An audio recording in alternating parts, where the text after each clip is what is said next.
Have you ever been in a situation where you could be heroic and had to act fast, but you got cold feet and decided not to do anything?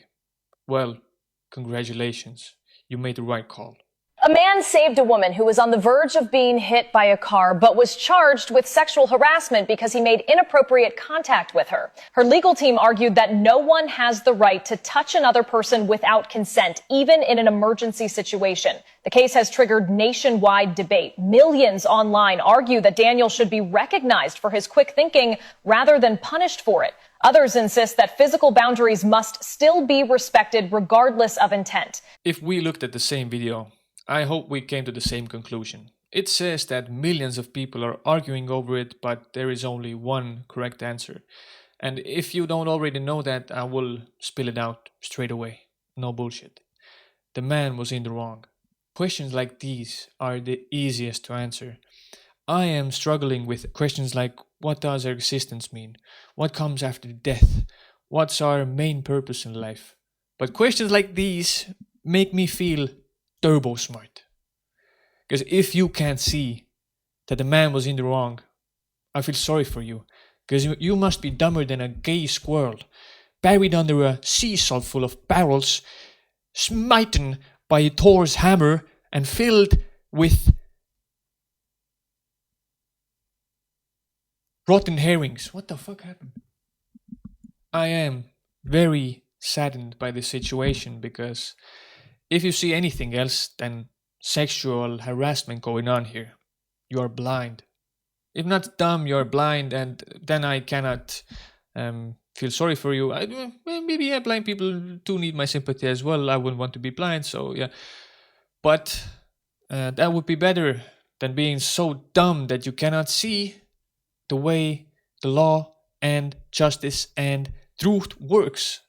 Every day you're struggling. Every decision you do must be so fucking hard, it's impossible for you to get anything done in this world. You want to decide whether to put on white socks or black socks, in the end you go barefoot. Because you just can't decide. You don't know what's the right or wrong decision. But now back to the main topic at hand. Let me explain it to you as plain and simple as possible. My English sucks, but I'm still smarter than you. If you think that the woman was in the wrong, and that the man acted heroically and correctly. Okay, yes, I will give you, he was heroic. But he did not get the consent, did he? So, if you want to act as a hero, you better do the thing that needs to be done before you become a hero. You know? You cannot be Superman and not have a consent form packed in your fucking trousers. Because then you can't do any Superman jobs. Like Superman would be jailed and decapitated in the first day on his job. I don't know how this is like difficult to understand. This is me like teaching a toddler how to use a spoon or go potty training. Okay, let me calm down and let me just calmly explain the situation. The man comes from the sidelines. The woman was walking on her path of destiny. Where that destiny takes her, that's her own business. That is not your business to get your little scrubby hands involved in. Now you put your hands without a consent form on her. The car was about to run her over. That was her destiny. And you stopped that shit. The fact that you're getting punished only for sexual harassment, you're getting a way easy way out here. Because I would stack your head on top of 10,000 pillows and crush your head with 10,000 dildos. Because that shit don't belong in this universe. I hope those dildos glitch this universe and take your head out this galaxy. But I do sympathize with you if you're like 10 years old. Because I was that person. I wanted to be a hero. When I was a child, I had a crush on this girl that went to my school. And I was afraid to ask her out. So I imagined like a situation in my brain that the school would catch on fire and miraculously my lungs would be way better than hers because she would be knocked out cold from the smoke on the floor and almost getting caught on fire with the building, and I would just stroll on by and toss her over my shoulder and take her out and resuscitate her or give her oxygen, and then she would live and be thankful for me, and maybe we could become boyfriend and girlfriend. That was my dream. But now I see that I was raised as a bigot of a man, a sexual harassing little squandered bitch boy who deserves to die. And I'm glad I have outgrown that. That is in the past, and I'm sorry. I'm sorry that I used to be that way. But what matters is growth, and I have outgrown that. But this guy is 30 plus years old, and he still imagines of being a hero without the consent form. If you wanna become a hero, first get a Bible full of consent forms, because if you don't have that, you have already failed.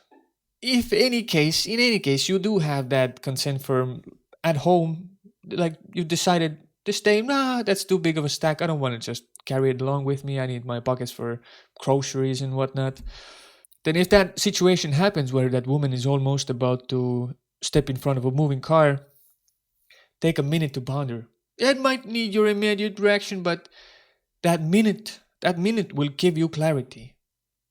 Should you or should you not sacrifice her being, her soul, her everything, her destiny for your stupid little heroism, whatever the fuck that is you want to do and be? Gotta drop the sarcasm now. Lock in. What did you think about the video, actually? When I hear and read this and how law came to pass that you have to have consent before acting heroic, or I don't know if it was even a law that was passed or the law enforcers were talking about this topic in a way that no one has the consent to touch others even in an emergency situation. So how would that look like? Like, what would be the job of the Red Cross? If a person is unconscious, what am I supposed to do now? Am I gonna sacrifice my own freedom, go to jail for just to save a person? Wait, like, is that like a transactional relationship now? Like, I want to be a hero, that means I have to sacrifice my freedom. What are the arguments? How would that work?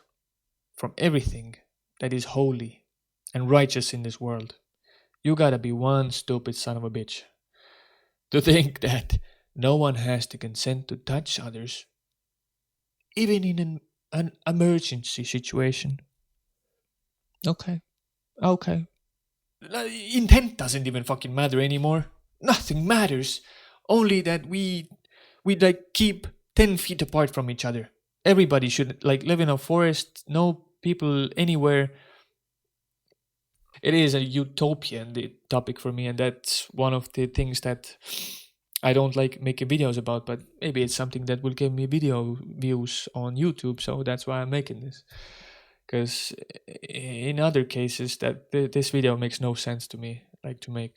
Because I hope people are smart enough to make their own judgment, and I hope law in this case opens their eyes. Because I have some faith in the law.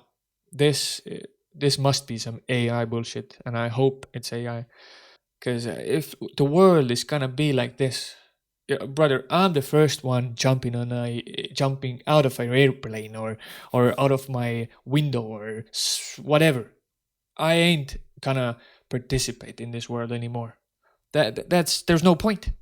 Legal experts say the case will likely hinge on intent and public morality, raising questions about where the line should be drawn between consent and heroism.